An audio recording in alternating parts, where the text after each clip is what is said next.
This is the story of Suzie. Suzie believed in Jesus, and Jesus is the light of the world. Before each meal, Suzie would thank Jesus for the food someone else planted, cultivated, bred, harvested, slaughtered, canned, prepared, cooked, and presented. No food would be eaten until it was properly blessed. Before bedtime, Suzie would pray for Jesus to heal the sick, comfort the afflicted, and ease the suffering in the world. Of course, when Suzie awoke, the world's problems were still there. But somehow, it was all part of God's divine plan. When Suzie got sick, she prayed for healing. Then she paid a doctor, took prescription medication, and took weeks to recover naturally. When Suzie was confused, she prayed for answers. When her ears picked up no audible reply, she simply guessed and called it divine inspiration. When Suzie's mother was in a car accident, Suzie thanked God that Mum was only horribly injured and not killed immediately.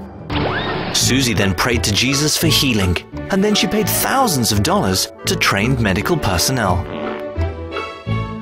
When Suzie's mother died due to complications, Suzie buried her at considerable expense amidst the grieving of loved ones. And Suzie gave thanks that Mum was with the angels. Suzie went to church, thanking Jesus for being so good. When the pastor was suddenly gunned down by a crazed madman during a sermon about divine protection, Suzie was horrified, so she prayed a prayer of thanks. The pastor was in a better place.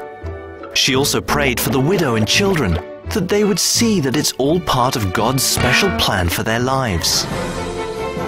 When hurricanes came, Suzie prayed and thanked Jesus that only a few thousand were homeless and only a few $1 billion in damage was done. When Suzie heard about millions worldwide afflicted with all manner of diseases, she prayed and asked Jesus that a vaccine might be found in somebody's laboratory. After all, it made sense that doctors should do the actual healing. God was busy making the world wonderful.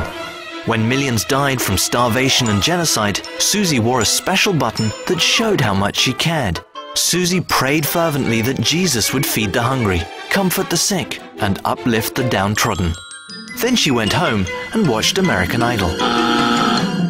Yes, in every neighborhood, in every city, in every state, in every country across the planet, Suzie saw the omnipotent hand and never-failing love of God.